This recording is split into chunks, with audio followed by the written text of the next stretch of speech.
시작에 앞서서 제가 한번 우리 지사님들께 좀 여쭤보겠습니다. 그 혹시 그림 좋아하시나요? 그림 그리는 거 좋아하세요? 저는 약간 중립입니다. 아, 중립. 좋아하는지 싫어하는지 잘 모르겠어요. 아, 네. 네, 예. 사실 저도 뭐 이렇게 그림을 막 찾아서 보는 그런 성격도 아니고 그림 그리는 것도 그렇게 좋아하진 않는데 좀 딱딱하지 않게 시작을 해보려고요. 여러분들께 제가 미리 준비한 이 그림을 좀 보여드리겠습니다. 혹시 이 그림이 무엇인지 아시겠나요? 네. 네, 네, 여기서 이제 모르겠습니다. 네, 안다고 하시면 이제 제가 당황합니다. 네, 원래 여기에서 모른다고 대답해야 정상입니다. 왜냐하면 제가 뭐 아무런 설명 없이 제 생각 속에만 있는 그림을 그냥 원 두 개를 가져왔기 때문에 그렇죠. 사실 제가 생각했던 그림은 이겁니다. 네, 너무 다르죠? 네, 반지를 그리고 싶어서 원 두 개를 이렇게 그렸어요. 이제 저와 함께 이제 교회사라는 어떤 그림을 이제 그릴 건데요. 물론 이제 하나님께서 이미 남기신 어떤 사실, 팩트에 근거한 어떤 그림이겠죠. 그 그림을 이제 함께 그리실 텐데, 뭐든지 어떤 것을 함께 이렇게 다른 사람과 공유할 때는 자신이 생각한 최대한 같은 생각의 흐름으로 가는 게 저는 제일 중요한 것 같습니다. 그래서 제가 공부하면서 밑그림 그렸던 그 방식으로 이제 우리 두 집사님께 좀 공유하려고 합니다. 그래서 제가 선택한 어떤 이 강의의 방식은 12주간의 그 방식은요, 밑그림을 먼저 크게 한번 그리고 덧칠을 여러 번 하는 그런 방식을 택하려고 합니다. 초대교회사를 처음부터 꼼꼼하게 이렇게 살펴보는 그런 방식보다는 밑그림을 일단 큼지막하게 몇 번 그리고 그 다음에 그 안에 내용들을 덧칠을 하는 약간 좀 두서없고 좀 정신 없을지도 모르겠습니다만 여러 번 반복돼서 이 색깔이 덧칠되어 가면 얻는 유익이 더 클 것이라 생각해서 강의의 방법을 이렇게 한번 정해 보았습니다. 자, 그러면 초대교회사라고 하면요, 우리가 초대교회사의 시기를 대략 이렇게 잡습니다. 어, 일단은 예수님께서 AD 30년경 이때로 약 이제 학자들이 추정을 하죠. 예수님의 부활과 승천이 그 초대 교회사의 첫 출발이고, 초대 교회사의 끝자락을 대개 AD 430년경에 어거스틴으로 이제 잡습니다. 우리가 이제 역사 공부잖아요. 어떻게 보면 이 초대 교회사라고 우리가 명명하는데, 이 초대 교회사를 공부하면서 사실 이렇게 시기는 요런데, 우리가 이 안에서 두 가지를 함께 좀 살펴봐야 할 것 같습니다. 무엇이냐면, 하나는 하나님께서 이 초대교회사를 통해서 이루시는 신적인 측면이 있습니다. 예, 역사를 통해서 하나님이 그 시간의 질서 속에서 하나님의 계획을 이루어 가시고 전개하는 그런 과정이죠. 그것이 신적인 측면이고, 또 역사는 또 동시에 어떻습니까? 사람들의 인간적인 측면이 있습니다. 동시에 이 두 가지가 혼재해 있는 것이 바로 이 역사라고 보편적으로 우리가 말할 수 있겠습니다. 그래서 이 인류의 역사가 인간의 편에서 보면 어떻게 진행이 되었는지, 그 역사 속에서 기록한 여러 사가들에 의해서 우리는 지금 과거의 역사들을 마주하고 있는 것이죠. 그래서 뭐 AD 430년, AD 30년 요 사이에 일어난 일들은 분명히 인류의 어떤 중심으로 우리가 어떤 사람들이, 어떤 공동체가 어떤 일들이 있었는가를 살펴보겠지요. 그렇지만 동시에 우리가 본 교회사를 통해서 집중하고자 하는 부분은 역시나 신적인 측면을 보다 더 부각하면서 집중하려고 합니다. 신적인 측면이라고 하면 하나님의 예수의 증인된 사람들, 그리고 또 예수의 제자들을 통해서 교회가 어떻게 발전해 갔는지, 발전하게끔 하셨는지의 약간 수동태적인 개념이겠죠. 조금 더 하나님이 어떻게 일하셨는지를 우리가 좀 그 은혜의 발자취를 조명해 보는 쪽이 아무래도 초대교회사에 집중된 부분이다라고 말씀드릴 수 있을 것 같습니다. 이게 첫 번째 밑그림입니다. 그래서 사실 이제 역사 공부하면 저도 학교 다닐 때 역사를 뭐 저는 뭐 싫어하진 않았습니다. 우리 두 집사님들께서는 좋아하셨는지 어땠는지 잘 모르겠는데 제가 보기에는 아마 이 교회사를 선택하신 것만으로 역사를 싫어하시진 않는 것 같아요. 예. 그래서 역사 공부를 하다 보면 굉장히 많은 분야를 다루게 됩니다. 소위 이 인간적인 측면, 보편적인 역사를 다룬다 할 때 우리가 뭐 정치도 다루겠고 경제도 다루겠고 사람들의 사회 구조도 다루겠고 뭐 또 뭐가 있을까요?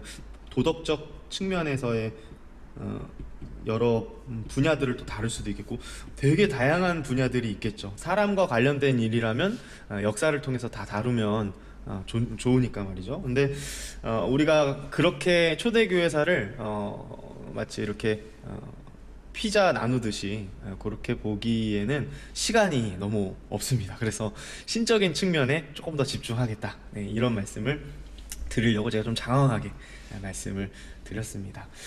자, 그래서 초대교회사의 시기 요거는 우리가 이제 앞으로 계속 이 시기 속에서 요 부분만 우리가 다룬다.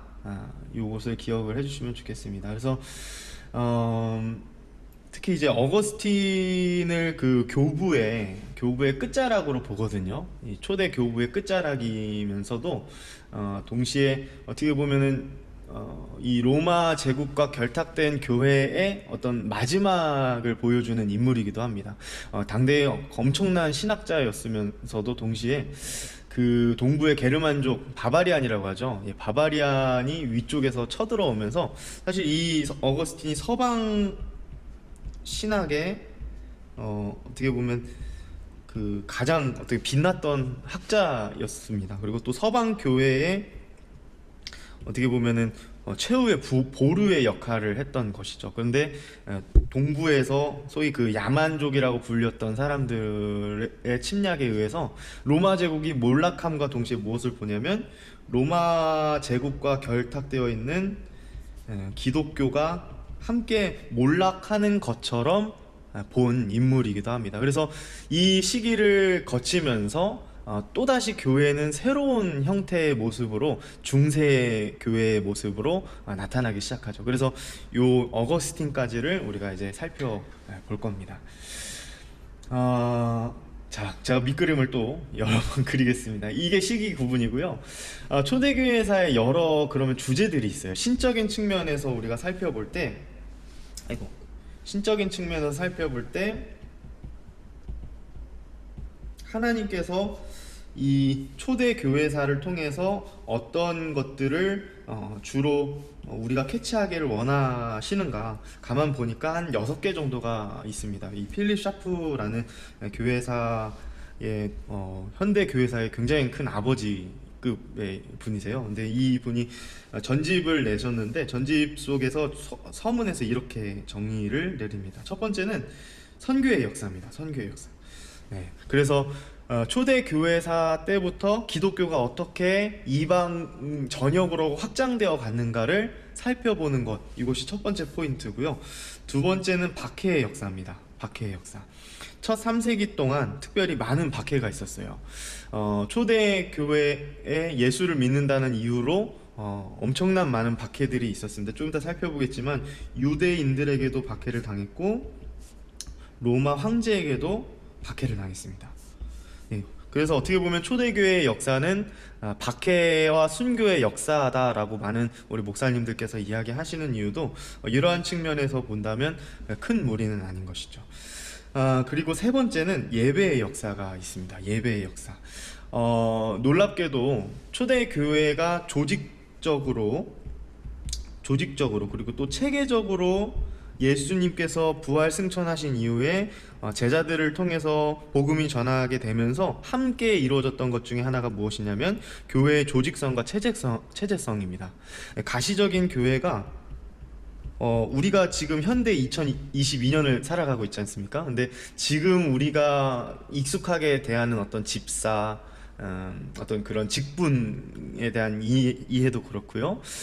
성례, 그래서 성찬과 세례, 이런 부분도 어떻게 교회가 조직적으로 예배 속에서 스며들게 하였는가, 그런 역사가 놀랍게도 초기 때부터 일어났다라는 것이죠. 그래서 초대교회사를 살펴볼 때 예배 관점으로 또 보면 굉장히 신선하고 굉장히 중요한 포인트들을 우리가 확인할 수 있을 때가 많습니다. 네, 그리고 네 번째는 아까 이 예배 역사와 좀 같이 한 궤를 하는 걸 수도 있는데요. 교회 정치와 권징의 역사가 되겠습니다. 특별히 이 권징이라는 말은 우리가 조금 생소할 수도 있는데요. 권징은 교회에서 굉장히 중요한 부분을 차지하고 있습니다. 오늘날의 교회도요. 이 뭐냐면 말씀에 비추어서 우리가 그릇된 행동들을 이렇게 교정하는, 그래서 쉽게 말해서 목사님이 어떤 잘못된 길로 가는 어떤 성도를 개인적으로 불러서 면담을 하면서 말씀으로 이 말씀에 비춰볼 때 성도님 요거는 조금 잘못된 겁니다. 이렇게 좀 고쳐서 이렇게 가셔야 합니다 라고 하는 그런 거를 이미지를 떠올리시면 좋아요. 그래서 이런 권징은 교회적 측면에서 이 성도가 올바르게 가고 있는가 아닌가 라는 것을 판단해 주는 것, 이것이 바로 권징이거든요. 근데 이 권징이 초대교회 때부터 아주 이렇게 드러나게 됐다라는 거죠. 권징이 드러날 수밖에 없었던 이유는 또 이단의 성행이 있었습니다. 이단의 흥행이라고 해볼까요? 흥행. 네, 초대교회의 어떤 그 폭발적인 이 선교의 역사로 말미암아 교회가 확장됨과 더불어서 함께 확장된 무리들이 있었습니다. 바로 이 이단이에요. 네, 이단입니다. 그리고 그 이단은 잘못된 교리를 이야기하죠. 이 잘못된 교리를 올바로 잡기 위해서라도 이 두 가지가 발전할 수밖에 없었어요. 예배와 신학. 네, 올바른 신학과 올바른 예배를 수호해야 했고 진리 체계를 변호해야 했습니다. 변증이라 표현해 보겠습니다. 그래서 이 변증가들이 초대교회에 아주 이른 시기부터 등장하기 시작합니다. 당신들 이렇게 말하는 것이 잘못됐어. 말씀에 보니까 이런 말들은 우리 주님께서 이런 의미로 말씀하신 것이다. 그리고 또 교회에서 우리는 이런 성경들의 의미는 이렇게 해석하는 게 맞다라고 직접적으로 변증해야 할 이유가 생긴 것이죠. 그래서 이 신학의 역사, 신조와 신앙 고백들의 형성 과정, 교리적 체계로 어떻게 다듬어지고 발전하게 되었는지, 이게 초대교회사에서의 또 키포인트가 되는 것이죠.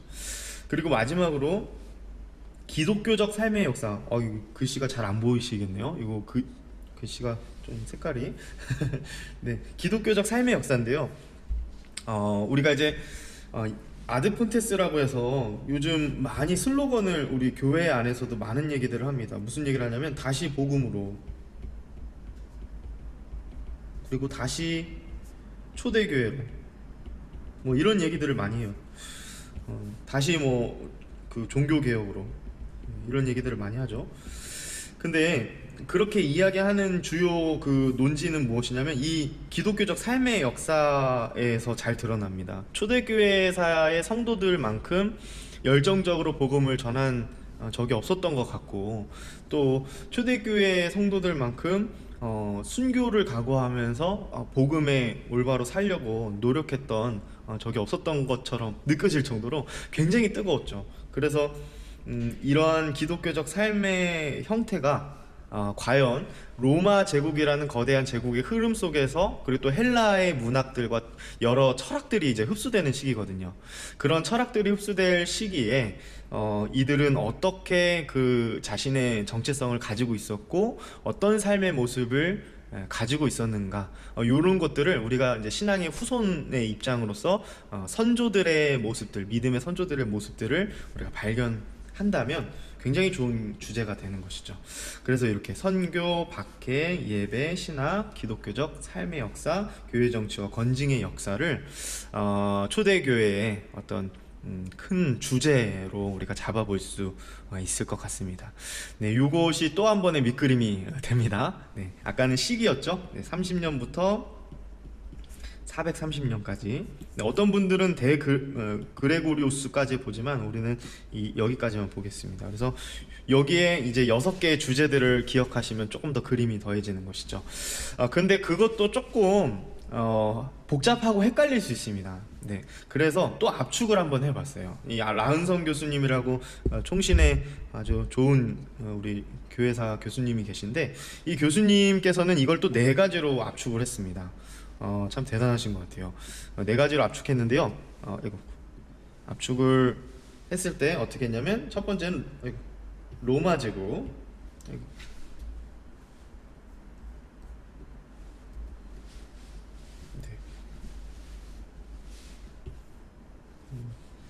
글씨가 또 안 써지네요. 잠시만요. 아이고.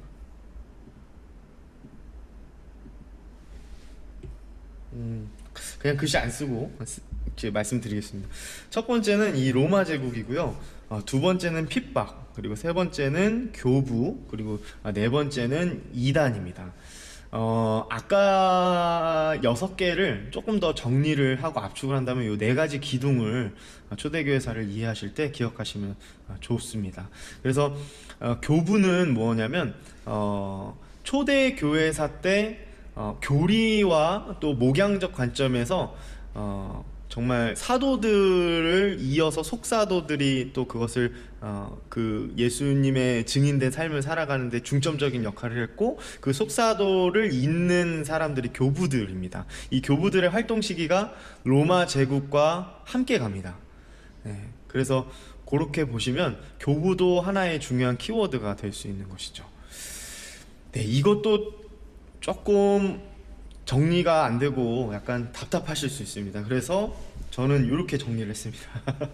네, 제가 정리한 것은 더 한 번 더 압축한 거예요. 뭐냐면 핍박의 시대와 로마 제국의 시대. 네, 그 AD 30년 이후에 예수님께서 승천하시고 나서 제자들에게 말씀하시죠. 제자들에게 예수님을 증인으로 살아가고 예수님을 전하는 삶을 살아가도록 성령님을 보내주시면서 그러한 사명을 주십니다. 시대적 사명을 주셨을 때 역시 예수님이 핍박받고 예수님께서 십자가형을 언도 받으신 것처럼 제자들도 핍박을 받았죠. 제자들도 굉장한 핍박을 받았고, 여러 전설적인 이야기들을 보면은 굉장합니다. 정말 제자들이 얼마나 많은 핍박을 받았는지 알 수 있고, 그 무명의 그리스도인들이 얼마나 많은 핍박을 받았는지 알 수 있죠. 그래서 이 핍박은 유대 지도자들과 로마 황제들에게 더더욱 많이 받았습니다. 그래서 요세푸스라는 그 당시에 예수님 이후에 이제 유대교 역사가예요. 요세푸스는 유대교 역사가인데, 이 사람은 조금 허풍이 좀 있습니다. 허풍이 있는데 그래도 그 당시의 어떤 생생함을 전달하는 아주 중요한 사문으로 남아 있는데, 이 사람의 이야기를 들어보면 굉장합니다. 그리고 또 이후에 한 3세기 때 유세비우스라는 또 교회 역사의 아버지라 불리는 사람이 있습니다. 이 요세푸스랑 유세비우스를 헷갈리시면 안 되는데, 네, 유세비우스도 지난 이 1세기, 2세기, 3세기까지의 이 이야기들을 최초로 초대 교회사를 집필한 사람이기도 해요. 네, 우리가 알고 있는 선에서, 현대에서. 그래서 이 유세비우스가 말하는 증언들을 보면은 로마 황제가 핍박했던 그 핍박이 얼마나 극심했는지를 알 수 있습니다. 그래서 우리가 그것을 이제 원 자료로 해서 후대 교회 사가들이 이제 유세비우스의 그런 것들을 이제 인용을 하고 재인용을 하는 것이죠. 근데 그거 보면은 로마 황제 이제 10대 로마 황제 중에 거의 5명, 6명 이상은 극심한 박해를 했었어요. 네, 그것도 나중에 한번 살펴보겠습니다. 그래서 약 한 250년 정도가 핍박의 시대였어요. 약 250년 정도. 그러니까 우리 그리스도인들이 얼마나 순교자의 피로 이 교회를 세워왔는지를, 그리고 우리가 그 흐름을 우리에게 가지고 있는지를 알게 합니다. 그래서 얼마나 소중한지 몰라요. 그리고 나서 대전환의 시점이 이루어지는데, 그게 바로 AD 313년에 콘스탄티노스의 기독교 공인합니다. 이 콘스탄티노스는 콘스탄틴이라고도 불리고 콘스탄티누스라고도 불립니다. 그래서 이제 요거는 이제 어떤 발음으로 표기하고 부르냐에 따라 차이인데 똑같은 사람입니다. 콘스탄틴이나 콘스탄티누스나 네, 마찬가지로 어거스틴도 아우구스티누스랑 어거스틴이랑 동일 인물입니다. 예, 어거스틴, 아우구스티누스. 예, 그래서 이 콘스탄틴 황제가 기독교를 공인하게 되면서 대핍박의 그 지난 날이 다 이제 다 지나가게 됐습니다. 그렇게 되면서 동시에 어떻게 되냐면 이 로마 제국과 국가와 잠시만요. 국가와 이 기독교가 결부가 되기 시작합니다. 그래서 글씨가 계속 안 써지네요. 글씨를 쓰고 싶은데 글씨가 또 안 써지네요. 아이고.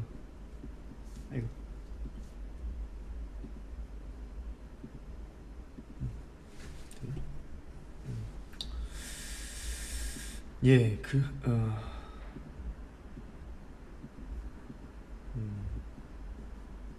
그냥 말씀드리겠습니다. 아, 너무 아쉽네요. 제가 또 펜 이거 잘 쓰려고 준비를 다 했는데, 예. 지금 공유된 화면 혹시 보이시나요? 지금 꺼졌죠? 네네. 예. 아이고, 이게 안 되네. 네. 그래서 로마 제국과 이 결탁된 기독교라는 독특한 형태가 등장하게 된 거죠. 예전까지는 어땠습니까? 예전까지는 굉장히 마이너하고 굉장히 교회의 그룹 구성원들은 항상 핍박받는 위치에 있었어요. 늘 도망가고 숨어야 했고 카타콤을 생각하시면 쉽습니다. 이해하기. 근데 이 기독교 공인화가 된 이후로부터는 이제 국가에서 밀어주는 거예요. 그러다 보니까 새롭게 등장하는 여러 이슈들 중에 하나가 뭐냐면 과연 국가와 이 교회의 관계는 어떠해야 하는가, 이러한 문제들에 직면하게 되는 것이죠. 우리 지사님, 두 분 지사님들께서도 아마 그런 생각을 많이 하실 거예요. 특히 지금 이제 선거 시점이지 않습니까? 그래서 우리나라도 물론 우리 기독교의 가치로 시작된 어떤 또 기독교적 가치를 가진 대통령으로부터 시작된 나라로 우리가 잘 알고 있죠. 국가와 기독교와의 그 관계는 그럼 어떤 관계가 되어야 하는가? 어디까지 영향을 서로 주고받을 수 있겠는가? 그리고 또 우리의 신앙의 순수성을 위해서 국가가 취해야 할 스탠스는 무엇이고 교회가 취해야 할 스탠스는 무엇일까? 이런 부분들을 우리가 조금 지혜를 엿볼 수 있는 측면이 바로 요 313년 이후부터 시작된 어떤 국가와 종교의 긴밀성을 우리가 좀 살펴보면서 그러한 좀 나름대로의 답을 찾아가실 수 있겠다라는 생각이 저에게 개인적으로 있습니다. 네, 그렇습니다. 그래서 이렇게 좀 그림을 좀 압축으로 해서 제가 나름대로 준비를 해봤는데 좀 도움이 되셨으면 좋겠습니다. 그러면 실질적인 공부를 하면서 얻는 유익이 또 있어요. 오늘은 아무래도 첫 시간이니까 좀 무겁지 않게 지금 가려고 이제 우리의 좀 마음을 좀 이렇게 오픈 형식으로 하려고 제가 이렇게 좀 장황하게 지금 끌고 가고 있는데요. 초대교회사를 공부하는 실질적이고 개인적인 유익이 있다고 한다면 저는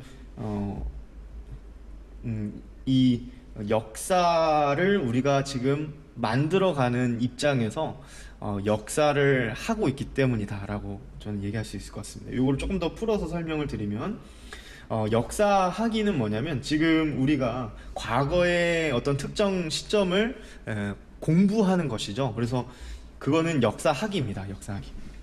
그래서 과거 세대들의 삶과 어떤 사역들을 연구하고 우리가 이제 해석하는 것이죠. 지금 우리가 하는 어떤 지금 초대 교회사를 공부하는 게 그런 의미입니다. 그렇지만 동시에 우리는 원하든 원하지 않든 역사를 지금 만들어가는 한복판에 우리 존재가 서 있습니다. 우리 지사님들께서도 개인의 삶에서 또 가정의 삶에서 또 교회라는 정체성을 가지고 지금도 역사를 만들어 가시는 중이세요. 성도로서 말이죠.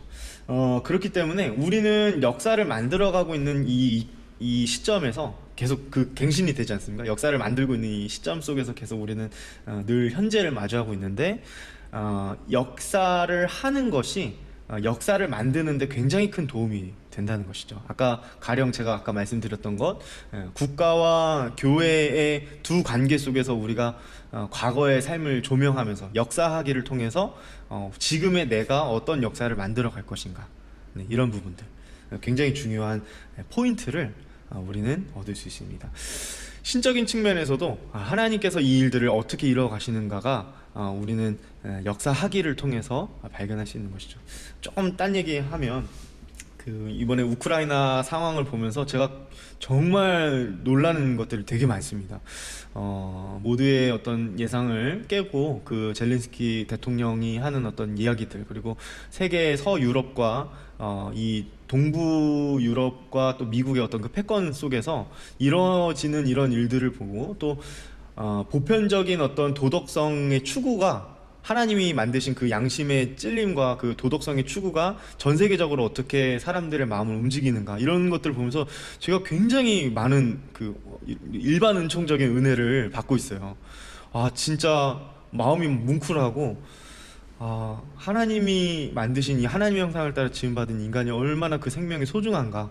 여기 역사가 지금 계속해서 만들어지고 있지 않습니까? 근데 그 안에서 하나님께서 어떻게 우리들을 이끌어 가시는가, 또 특별히 교회를 어떻게 이끌어 가시는가를 우리가 좀 과거를 살펴보면서 현재를 잘 조명해야 할 사명이 또 우리에게 있지 않나, 이런 생각이 듭니다. 그래서 우리가 이제 저도 그렇지만 우리가 통상 이게 아침에 잠 깨고 일어나면 주로 어디를 보나요? 네, 우리 얼굴의 앞면을 보지 않습니까? 항상 앞만 보고 사는 것 같아요. 앞만 보고 살고, 앞에 있는 지금 모니터 보고, 또 앞에 있는 사람들 만나고, 계속 항상 앞에만 보지. 물론 좌우도 봅니다. 좌우도 보고 뒤로 보지만 우리의 시야에 하늘 위를 보거나 또는 땅바닥, 발바닥 있는 쪽을 잘 안 보는 것 같아요. 비유하면 마치 이 초대교회사 공부하는 것이 하늘을 보는 것과 땅 아래를 보는 것이랑 조금 비슷하지 않겠는가, 저는 그런 생각을 강의를 준비하면서 하게 되더라고요. 왜냐하면 계속 열심히 달려왔어요. 인생길을 앞만 보고 달려왔는데, 가끔씩 하나님께서 어떻게 신적인 측면으로 우리 인생을 이끌어 가시는가를 조금 보는 것을, 좀 하늘을 보는 걸로 좀 제가 이렇게 좀 생각을 해봤거든요. 그래서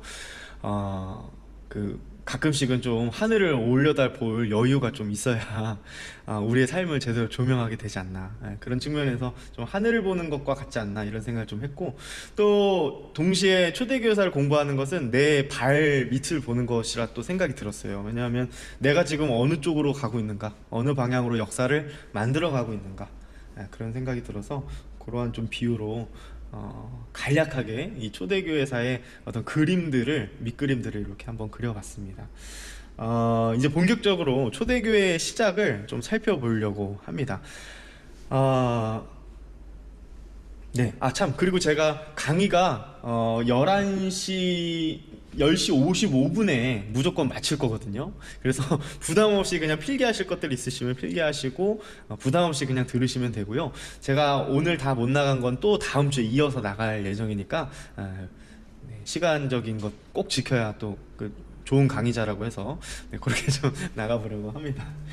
네, 그래서 이제 초대교회의 시작을 살펴보겠습니다. 사실 초대교회의 시작은 제가 아까 말씀드린 요세푸스도 물론 초대교회에 대한 공동체 신자들의 삶을 여러 일반 사가로서 많이 조명도 했고, 거기에서도 우리가 좀 레퍼런스를 받을 수 있지만, 이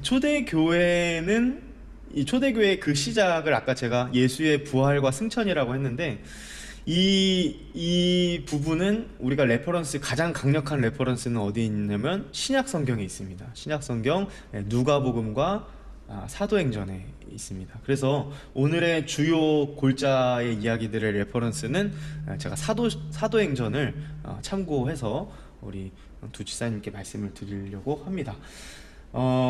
네, 조금 더 영상 녹화로 보시는 분들도 이 부분들을 잘 참고하셔서 따라오시면 되겠습니다. 그래서 이제 사도행전의 이야기, 우리가 조금 친숙하고 굉장히 또 은혜가 되는 말씀들이니까 그 부분을 가지고 교회가 어떻게 시작됐는지를 살펴보겠습니다. 초대교회의 시작은 예수님의 부활 승천과 오순절 사건으로 본격적으로 시작되었다라고 말할 수 있습니다. 그도 그럴 것이 이 초대교회의 이 시작을 이렇게 잡는 이유가 있습니다. 어떤 분들은 이렇게 얘기하실 수도 있어요. 초대교회가 시작한 것이 어떻게 보면 교회의 공동체성은 신약 성경 이전부터 있었던 것 아닙니까? 라고 질문할 수 있어요. 그래서 구약의 카할이라는 어떤 그런 단어들이나 회중들의 모임이나 이런 것들을 우리가 교회의 어떤 시초로 볼 수 있지 않습니까? 라고 어떤 분들이 질문을 할 수 있습니다. 그렇지만 그것도 맞지만 본격적인 시작, 우리가 조금 현대 교회, 이런 가시적인 교회, 체계적이고 조직적인 교회의 첫 출발은 예수님의 부활 승천 이후라고 보는 것이 더 적합하다라고 말씀드릴 수 있을 것 같습니다. 공동체성, 교회의 공동체성은 하나님 말씀하시는 하나님, 그리고 그 말씀을 받는 언약 백성의 순종이라는 측면에서는 물론 교회는 구약부터 시작된 건 맞아요. 그렇지만 지금의 이 교회, 우리가 알고 있는 이 친숙한 교회의 형태와 질서는 예수님의 부활 승천 이후부터 본격적으로 시작되었다라고 말할 수 있습니다. 자, 그러면 예수님께서 부활하시고 나서 승천하시기 직전에 예수님이 하신 말씀 때문에 이 교회가 본격적으로 시작이 되었거든요. 그래서 그 말씀을 좀 먼저 읽어보려고 합니다. 사도행전 1장 8절인데요. 우리 같이 한번 읽어볼까요? 시작. 오직 성령이 너희에게 임하시면 너희가 권능을 받고 예루살렘과 온 유대와 사마리아와 땅끝까지 이르러 내 증인이 되리라 하시니라. 하시니라. 아멘. 예, 우리가 굉장히 많이 외우고 또 우리 어원화에서도 아이들 굉장히 많이 외우게 했던 본문이죠. 이 본문에 보시면 우리 주님께서 승천하시기 직전에 하셨던 말씀입니다. 우리가 이 부분을 좀 놓칠 때가 많아요. 예수님께서 제자들과 함께 며칠을 유하신 후에 그 다음에 승천하시기 직전에 대사명을 한 번 더 주세요.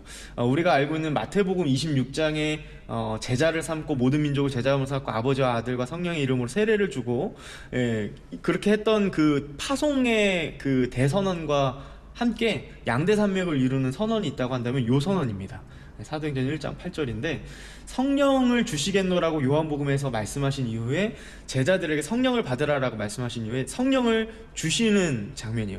예수님께서 승천하시면서 성자 예수님은 하늘로 올라가시고 성령 하나님 비로소 본격적으로 각 사람 위에 임하셔서 본격적으로 성령님의 사역이 시작이 되는 것이죠. 그 핵심에는 예수님의 승천 이전에 이 말씀이 있습니다. 그래서 이것을 기록한 이 누가는 이 사도행전을 문단을 나눌 때 무슨 말로 끝맺음을 하냐면요. 사도행전 제가 정확하게 지금 장수가 기억이 안 나는데 사도행전 4장 31절 그리고 사도행전 7장 그리고 사도행전 16장 이런 데 보시면 하나님의 말씀은 흥왕하여 더하니라 라고 그 기록의 역사의 사도행전의 기록의 문단의 끝맺음에 하나님의 말씀이 흥왕한다 라고 표현합니다. 이 누가는 의사 출신으로 알고 있죠. 굉장히 날카롭고 섬세하고 자세하게 역사적 관점에서 기록한 이 누가가 이렇게 끝맺음을 하는 이유가 있습니다. 하나님의 말씀이 흥왕한다는 것은 우리 주님께서 말씀하신 것처럼 온 유대와 사마리아와 땅끝까지 이르러서 말씀이신 예수를 증언하면서 흥왕한 거죠. 말 그대로 각 지역에 말씀이신 예수 그리스도가 메시아라는 것을 전하는 것이 더욱더 날로 더해진 것이 바로 이 사도행전의 기록의 역사입니다. 이렇게 보면 굉장히 놀라운 성령님의 어떤 일하심이 교회를 통해서 일하심이 드러난 성경이 바로 사도행전입니다. 사도행전은 그래서 성령 행전이라는 별칭을 갖고 있습니다. 그런데 우리가 또 한 가지 살펴볼 것은 이 사도행전이 마지막 끝자락에 보면 바울의 3차 전도 선교 이후에 바울이 어떻게 됐는지에 대해서는 나와 있지 않습니다. 그렇죠? 네, 사도행전 마지막 끝자락에 보시면 예를 들면 바울이 이렇게 해서 죽었습니다. 아니면 바울이 이렇게 해서 마지막 여정을 마쳤습니다 라고 하지 않고 바울이 감옥에 이제 갇히고 그 다음에 변호하는 그런 이야기들로 마지막에 끝이 나고, 정확하게 교회가 어떻게 그 역사가 끝났는지를 끝맺음을 하지 않아요. 예, 왜 그랬을까요? 네, 교회가 끝이 안 났기 때문에 그렇습니다. 네, 교회의 역사가 그가 기록하는 순간에도 다 완성되지 않았고 종료되지 않았기 때문에 그런 거죠. 누가는 그래서 자신이 기록할 그 시점까지 있었던 일들을 성령의 감동하심으로 영감을 받아서 기록한 것이죠. 그렇기 때문에 하나님의 이 역사는 지금도 진행 중이죠. 저와 여러분들에게까지 이어져서 이 교회는 진행 중입니다.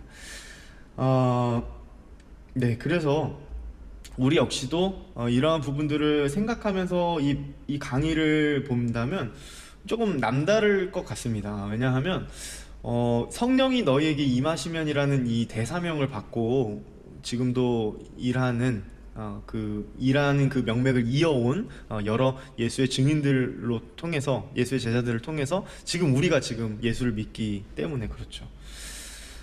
그래서 이런 부분으로 보면 실생활에 우리와 깊이 연관이 있는 것입니다.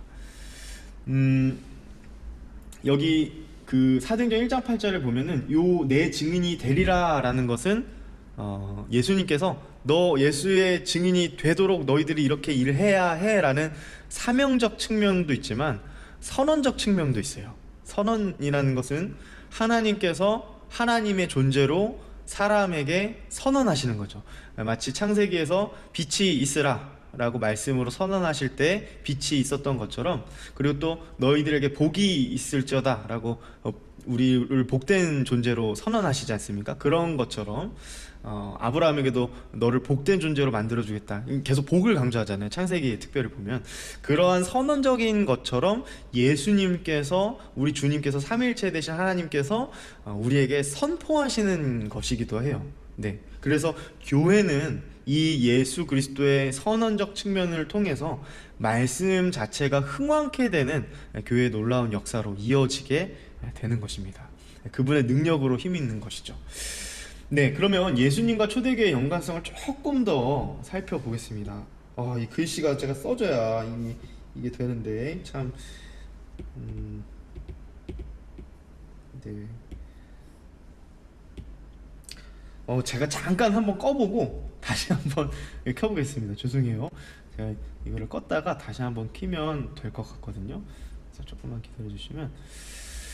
네, 지금까지 이제 예수님께서 하신 그 말씀을 비추어서 예수님의 말씀으로 말미암아 이것이 시작이 되었다, 교회가 본격적으로 시작이 되었다라는 것을 우리가 지금까지 살펴보았습니다. 예수님이 말씀하심의 선언적 성격이 우리에게는 굉장히 중요하죠.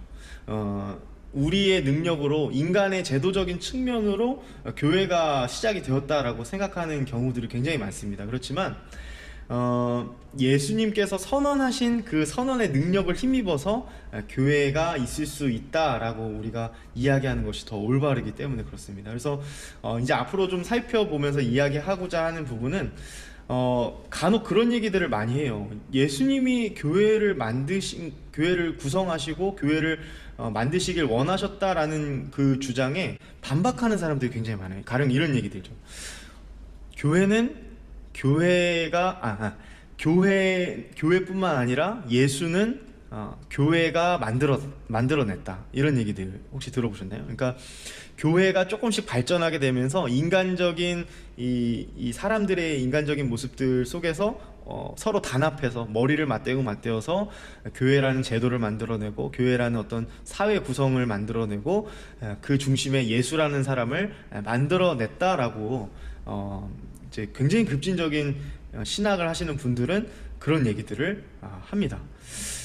그런데 그렇지 않죠.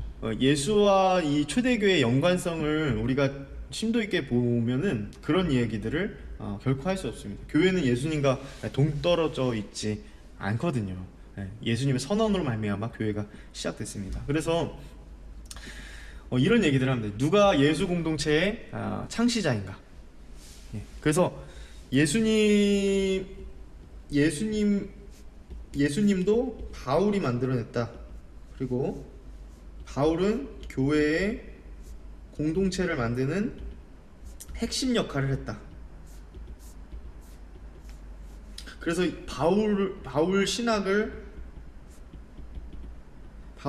기점으로 사복음서가 나왔고, 바울 신학을 기점으로 교회의 정치가 시작됐다. 이렇게 주장을 하는 것이죠. 그도 그럴 것이, 바울 신학이라고 하면 바울 서신들을 말하는데, 갈라디아서 같은 경우에는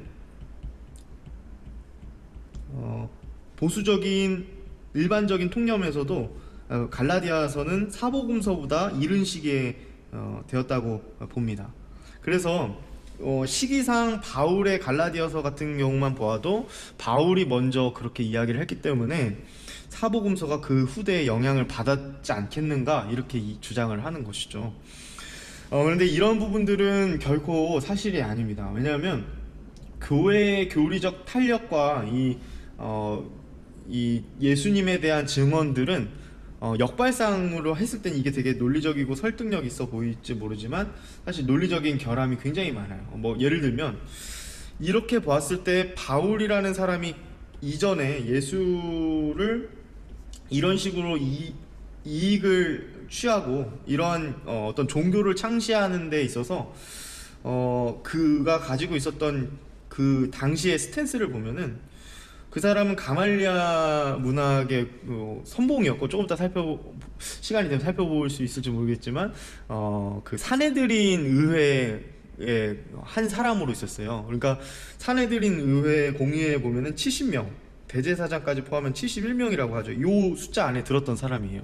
그러니까 사회적 지위도 대단하고, 유대교를 자신들의 연장자보다 훨씬 더 잘 이렇게 추종했던 사람인데, 그런 사람이 예수님을 이렇게 신격화한다. 그리고 또 교리 공동체를 그걸로 만들어낸다. 그리고 그 사람이 가졌던 모든 것들을 내려놓고 선교 활동을 펼치면서 텐트 사업을 한다. 이거는 굉장히 좀 받아들이기 어려운 거죠. 일반적인 상식적인 측면에서 봐도요. 그래서 이 신화적 예수를 만들어내기 위해 바울이 포기해야 할 것들이 그렇게 보기엔 너무 설득력이 떨어지는 거죠. 그렇습니다. 그래서 우리가 이렇게 자꾸만 참 저는 좀 그래서 안타까운 게, 이런 부분들이 마치 기정사실화되는 그런 현실을 지금 맞이하고 있거든요. 많은 신학교에서도 특히 이제 연세대나 장신 쪽도 지금 그런 얘기들을 좀 받아들이려고 하는 그런 모습들을 봤을 때, 사실 조금만 더 생각해 보면 이게 설득력이 없는 이야기라는 것을 우리가 알 수 있을 텐데, 역발상에 의한 공동체의 세워짐을 자꾸 이야기를 합니다. 초대교회 세워짐을. 그렇지만 그렇지 않다라는 걸 우리 두 지사님께서는 기억해 주시면 좋을 것 같습니다. 그래서 이제 사도행전을 이제 계속 좀 살펴보려고 해요. 사도행전을 통해서 그럼 교회가 구체적으로 어떻게 형성이 되었는가. 사도행전 1장에 보면 예수님께서 1장 8절 말씀을 통해서 선언을 하시면서 초대교회가 시작이 되는데, 사람들을 통해서, 특별히 예수의 제자들을 통해서 시작이 되었습니다. 그때 중심이 되었던 사람은 베드로입니다. 네, 바울은 언제 나오죠? 나중에 9장 가서 나옵니다. 네, 그 전까지는 베드로와 및 야고보를 비롯한 여러 사도들,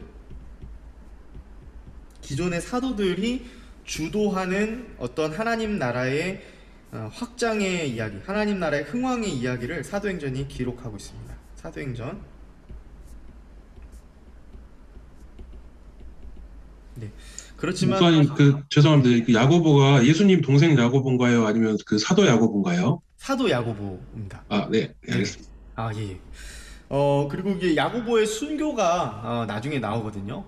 제가 지금 정확하게 장수가 기억이 안 나는데 11장, 10장 그쯤인 것 같은데, 이 사람들이 순교하고 이 사람들이 점점 이 누가의 기록에 있어서 이 사람들은 조금 뒤로 물러나는 듯한 모습을 보여요. 그 다음부터는 사도행전 이 하반절이라 해야 될까요? 뭐라고 표현해야 될지 잘 모르겠는데 이후에는 이제 바울의 전도 여행, 선교 여행을 말하고 있습니다.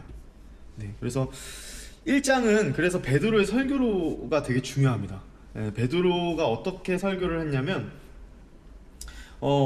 두려움의 빗장을 다 이렇게 잠궜던 그 예루살렘에 있었던 예수님께서 예루살렘에 있으라고 했을 때 모여 있었던 사람들에게 예수님께서 보는 앞에서 승천하셨죠. 승천하시고 나서 이 사람들이 성령을 받으면서 완전히 사람이 바뀌었어요. 어떻게 바뀌었죠? 죽음을 두려워하지 않고 복음을 전하는 데 힘씁니다. 그 첫 출발이 베드로였어요.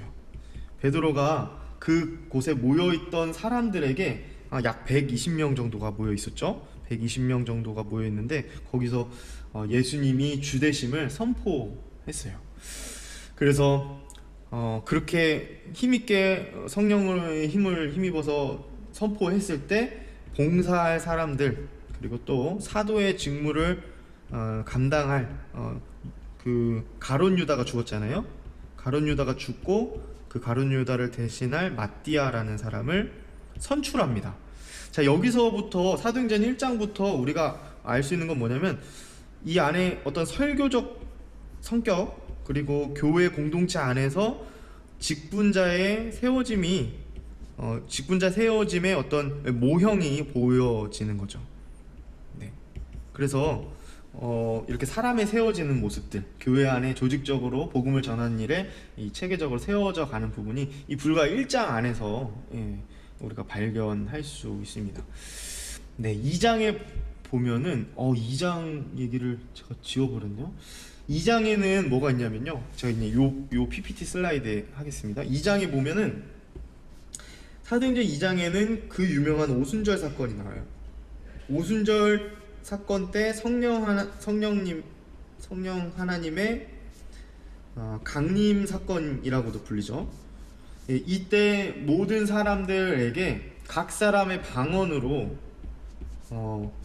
예수가 주시다 라는 이야기를 복음을 듣게 됩니다. 네.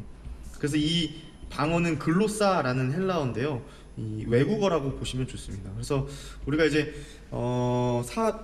다른 곳에서도 우리가 이제 방언하면 뭔가 신령한 은사 하면 막 뭔가 혀가 꼬여서 하는 어떤 그런 방언만 생각하기 쉬운데, 사실 사도행전에서 말하는 주요 방언의 주요 그 골자는 의미는 요 외국어입니다. 외국어. 각 사람의 각 방언으로 복음을 듣기 위해서입니다.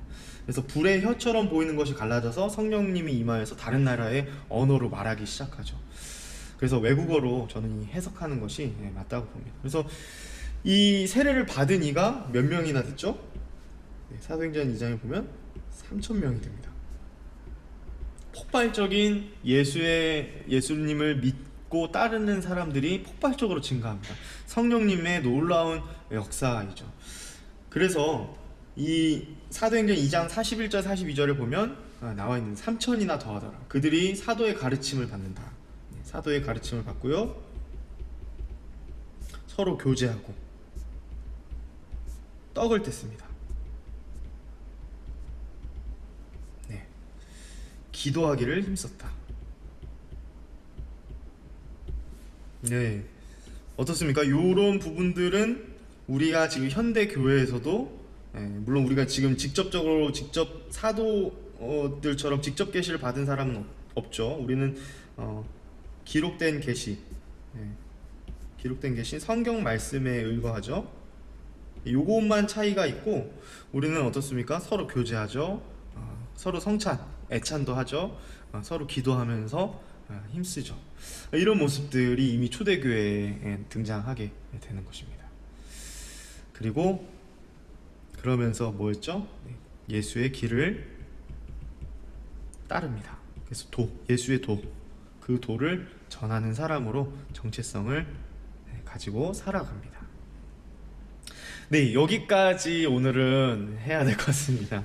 그래서 주요 골자는 초대교회의 시작은 예수님의 부활과 승천으로부터, 그리고 또 예수님 말씀하신 사도행전 1장 8절에서 선언, 예, 내 증인이 되리라라는 그 선언과 함께 시작이 되었고, 얼마 지나지 않아 베드로를 시작 필두로 또 교회의 조직과 사람의 세워짐이 있었고, 2장에서는 오순절 강림 사건으로 네, 사람들이 폭발적인 예수님을 믿는 성도들이 나타나게 되었다. 네. 오늘 우리가 사도행전을 레퍼런스로 볼 수 있는 초대교회의 어떤 모습들입니다. 네, 여기까지 하고 우리 혹시 궁금하신 사항이나 아니면 네, 여러 잘 이해 안 되시는 부분들 있으시면 잠깐 Q&A 시간 가지고 마치겠습니다. 어, 목사님 하나 궁금한 게 있는데요. 예. 저는 이제 이번 그 초대교회사 통해서 네. 듣고 싶었던 것 중에 네. 주된 한 가지가 네. 성경 보면은 이제 내용들 중에 그 애프터 뒷얘기가 없는 경우가 있는데 아, 예, 예. 이해가 안 되는 게 특히 마띠아 이번 같은 경우는 음. 마띠아가 궁금해요. 음. 마띠아는 이제 선정은 됐는데 뒤에 보면 쭉 보면 마띠아 이름은 안 보이거든요. 맞아요. 그래서 혹시 그런 부분들에 있어서 좀 설명을 좀 해주시면 좋겠고요. 네네. 예, 일단 그리고 이제 성경 말고 가끔 이제 다른 부분 그 교재나 네. 이런 것들을 참고하는 경우가 있는데 이제 궁금할 때 네네. 사실 이런 것들이 믿어도 되는 건지에 대한 사실 선이 되게 음. 조심스럽거든요. 그래서 맞아요. 뭐 위경, 외경 이렇게 얘기를 하는데 어떻게 보는 게 건강한 시각일까 이런 부분도 좀 앞으로 안내해 주시면 감사하겠습니다. 네. 네. 마띠아 같은 경우는 저도 한번 찾아봐야 되는데 한번 제가 찾아보고 말씀을 드리겠습니다. 다만 이제 사도행전에서 그렇죠. 이제 인물 중심으로 뭐 아까 얘기했던 대표적인 예가 베드로 굉장히 중요한 사람인데도 불구하고 그 이후에는 등장하지 않아요. 예, 그런 것처럼 마띠아 역시 하나님께서 뭐 하나님의 뜻하신 바가 있으셔서 당연히 사도로 세우고 했지만 정확하게 그 다음에 무슨 일을 했는지가 나와 있지 않거든요. 그래서 이런 부분들은 어떻게 보면은 그 당시 이후에 기록된 어떤 전승이나 전설적인 어떤 이야기들에 조금 의거하는 할 수밖에 없습니다. 근데 그렇게 보다 보니 이것이 과연 이 문서가 신뢰할 만한 문서인가 이런 부분들은 조금 우리가 판별을 해야 합니다. 그래서 제가 한번 이 부분 더 공부해보고 다음 주에 한번 말씀드려도 될까요? 감사합니다. 네. 그리고 위경과 외경 같은 경우는 우리가 이제 카톨릭이랑의 어떤 큰 차이점이라고 한다면 이런 부분들이 또 차이점이 될 수 있겠는데요. 그러니까 위경과 외경을 누가 구분을 했고 또 어느 시점에 어떤 배경에 의해서 이것이 외경이고 위경이다라고 했는지 그리고 어떤 권위로 그런 것을 결정했는지를 살짝 간략하게 말씀을 한번 다음 주에 드려보겠습니다. 그리고 어, 현대의 교회사적인 책만 본다면 추천드릴 수 있는 책들, 건강한 책들은 있어요. 근데 이 위경과 외경의 접근은 사실 그런 부분의 접근보다는 왜 위경이 되었고 왜 이것이 우리가 받아들이기 어려운지를 좀 그 안에서의 내용들을 가지고 우리가 좀 이야기를 하면 분명해질 것 같습니다. 그렇지만 뭐 저도 그렇고요. 뭐 이제 도마복음이나 이런 부분들 이 위경과 외경에서 나와 있는 어떤 배경 문화 배경적인 것들은 우리가 취할 수 있는 것들이 굉장히 많거든요. 그래서 신학자들도 그리고 목사님들도 외경과 위경을 볼 때가 많아요. 네, 그런 부분들을 참고하려고. 네, 그래서 그런적인 측면에서는 말씀을 드릴 수 있겠고 다음 주에 한번 이게 어떤 권유로 또 어떤 사람들에 의해서 이 외경과 위경으로 이렇게 되었는지에 대해서 이것도 교회사적인 측면에서 되게 중요한 포인트이긴 합니다. 네, 그래서 한번 다음 주에 살짝 다루고 또 나중에 이 부분을 우리가 이단 관련해서 교리적인 측면을 그림 그릴 때 한번 더 다룰 수 있도록 그렇게 준비해 보겠습니다. 네, 아이고 끊기셨나?